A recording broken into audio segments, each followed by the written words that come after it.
आज के लेक्चर में हम महासभा के कार्यों, महासभा की समितियों और महासभा की प्रतिष्ठा में जो वृद्धि हुई है उसके बारे में चर्चा करेंगे। महासभा सुरक्षा परिषद के अंतर्गत जो भी विचाराधीन विषय होते हैं उन पर वाद विवाद कर सकती है, किंतु जब तक सुरक्षा परिषद महासभा के निर्णय की मांग नहीं करे तब तक वह निर्णय नहीं कर सकती।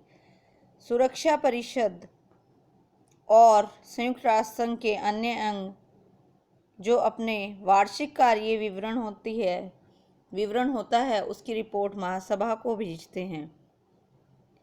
महासभा द्वारा सुरक्षा परिषद के 10 अस्थायी सदस्यों को निर्वाचित किया जाता है या चुना जाता है। महासभा आर्थिक और सामाजिक परिषद के भी 54 सदस्यों को निर्वाचित करती है। अंतर्राष्ट्रीय न्यायालय के सदस्यों को निर्वाचित करने का अधिकार भी महासभा और सुरक्षा परिषद को है। सुरक्षा परिषद की स्वीकृति प्राप्त होने पर ही महासभा नए सदस्यों को पद ग्रहण करने की अनुमति देती है। संयुक्त राष्ट्र संघ का बजट भी महासभा के द्वारा ही स्वीकृत किया जाता है, इसलिए महासभा का अन्य अंगों पर स्वतः ही आर्थिक नियंत्रण स्थापित हो जाता है। इस प्रकार ये उपरोक्त विभिन्न कार्य महासभा और सुरक्षा परिषद मिलकर करते हैं। महासभा का ऐच्छिक कार्य। महासभा के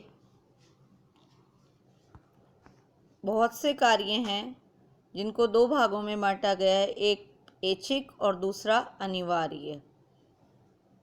ऐच्छिक कार्यों के अंतर्गत शांति की स्थापना, अंतर्राष्ट्रीय शांति के खतरे को दूर करना और सुरक्षा तथा निशस्त्रीकरण के लिए समस्त देशों में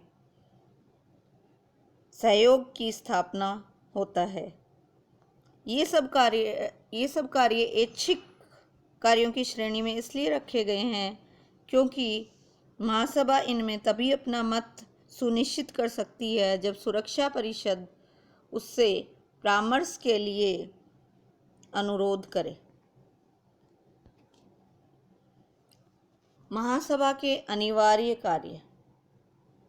महासभा के कुछ अनिवार्य कार्य हैं, जैसे संयुक्त राष्ट्र संघ का बजट पास करना, सुरक्षा परिषद तथा अन्य संस्थाओं एवं संगठनों की रिपोर्ट पर विचार करना, न्यास परिषद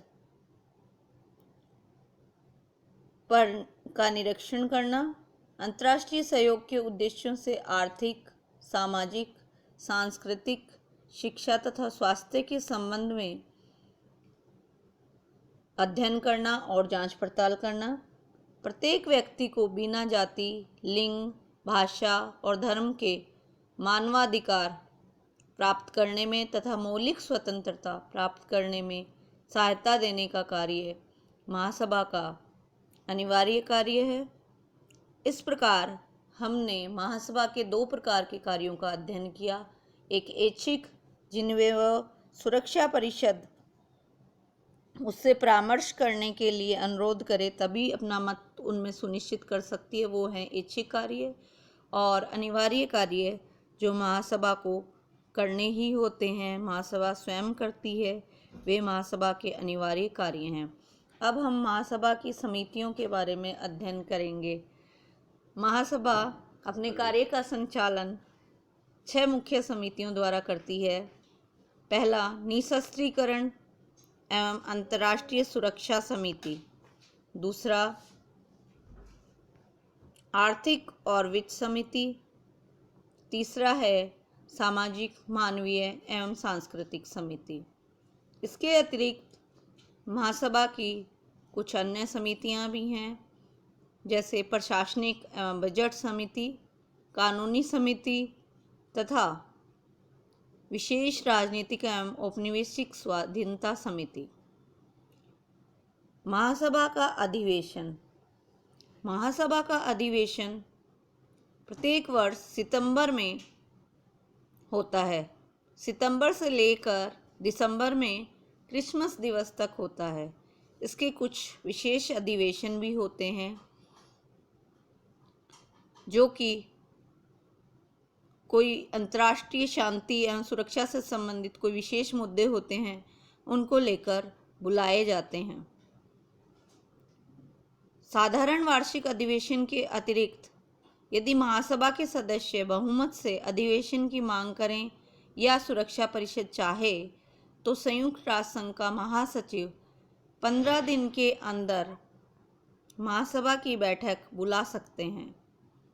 विशेष अवस्था में सुरक्षा परिषद के 9 सदस्यों के अनुरोध पर 24 घंटे की अल्प सूचना पर भी विशेष अधिवेशन बुलाया जा सकता है।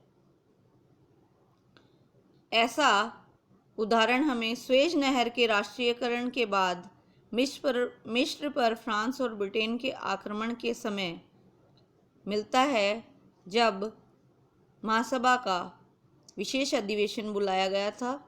9 सदस्यों के अनुरोध पर 24 घंटे की सूचना देने पर विशेष अधिवेशन बुलाया गया था। अब हम चर्चा करेंगे शांति के लिए एकता प्रस्ताव पर। शांति के लिए एकता प्रस्ताव जो कि महासभा की शक्तियों में बढ़ोतरी करने का जिसने काम किया है, विश्व शांति की स्थापना के क्षेत्र में महासभा को उपयोगी बनाने का महत्वपूर्ण प्रयास 3 नवंबर 1950 को किया गया था, जिसे हम शांति के लिए एकता प्रस्ताव के नाम से जानते हैं। उस समय परिस्थितियां ऐसी थी कि अनेक कारणों से सोवियत संघ सुरक्षा परिषद की कार्यवाही का बहिष्कार कर रहा था। इसलिए पश्चिमी शक्तियों को ये लगा कि सोवियत संघ वीटो की वजह से सुरक्षा परिषद की कार्यवाहियों को रोककर अंतर्राष्ट्रीय शांति और सुरक्षा का कार्य करने में उसको सफल नहीं होने दे रहा है। ऐसी स्थिति में शांति के लिए एकता प्रस्ताव लाया गया, जिसमें 5 धाराएं हैं जो कि इस प्रकार हैं। सुरक्षा परिषद के किन्हीं 9 सदस्यों के मतों या महासभा के बहुमत सदस्यों द्वारा प्रार्थना किए जाने पर 24 घंटे की अल्प सूचना पर महासभा का आपातकालीन अधिवेशन बुलाया जाए। 5 स्थायी सदस्यों सहित 14 सदस्यीय शांति निरीक्षण आयोग की स्थापना की गई। इसका कार्य अंतर्राष्ट्रीय तनाव उत्पन्न होने की स्थिति में और शांति और सुरक्षा को खतरा होने की स्थिति में निरीक्षण करना था। 14 सदस्यीय सामूहिक समिति की भी स्थापना की गई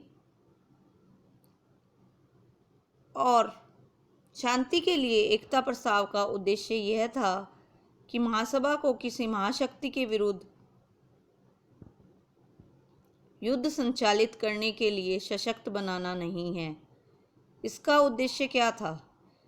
इसका उद्देश्य था कि जब सुरक्षा परिषद अंतर्राष्ट्रीय शांति और सुरक्षा की स्थापना के लिए कोई कार्यवाही करने में असफल हो तो महासभा का विशेष आपातकालीन अधिवेशन बुलाया जाए और महासभा उस अंतर्राष्ट्रीय शांति और सुरक्षा के मुद्दों पर अपना निर्णय ले। इसी प्रकार महासभा को शक्तिशाली बनाने का एक प्रयास छोटी असेंबली द्वारा 1947 में भी किया गया था। 1947 में सुरक्षा परिषद में स्थायी सदस्यों के उग्र विरोध और बार बार वीटो के प्रयोग के कारण ऐसा गतिरोध उत्पन्न हो गया कि सुरक्षा परिषद अंतर्राष्ट्रीय शांति और सुरक्षा बनाए रखने में असफल हुई। अतः महासभा ने इस परिस्थिति का सामना करने के लिए 13 नवंबर 1947 को अंतरिम समिति नामक संस्था की स्थापना की गई जो कि महासभा का एक सहायक अंग है। यह महासभा से बहुत छोटी है और सदैव अधिवेशन में बने रहने वाली स्थायी संस्था है। यह महासभा का 5वां अंश है और ध्यान देने योग्य बात यह है कि यह सदैव अधिवेशन में बनी रहती है। यानी महासभा का अधिवेशन तो सितंबर से दिसंबर तक होता है, लेकिन यह 5वां अंग है महासभा का और 5वां अंश है और ये सदैव अधिवेशन में बना रहता है। इसलिए ये अंतर्राष्ट्रीय शांति और सुरक्षा से संबंधित महत्वपूर्ण मुद्दों पर निर्णय ले सकता है।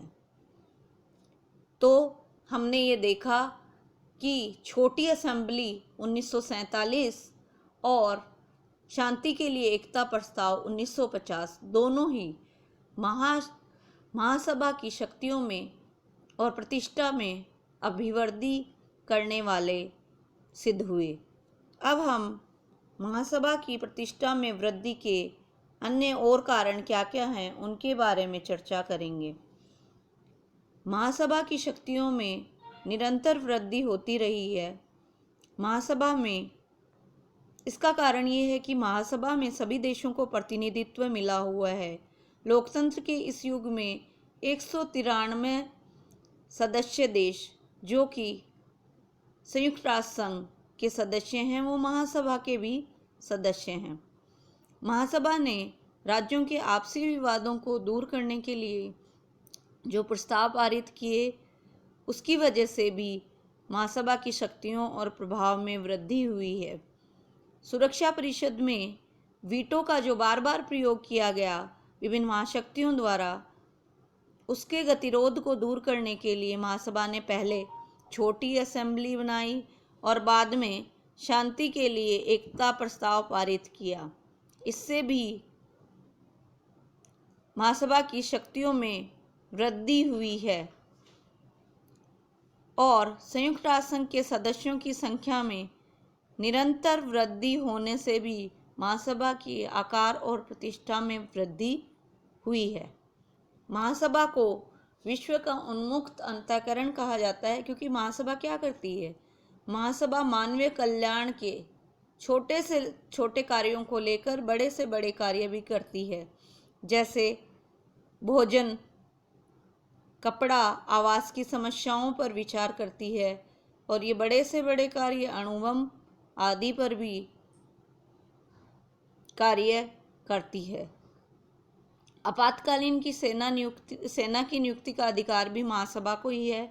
इस वजह से भी महासभा की शक्ति और प्रतिष्ठा में वृद्धि हुई है।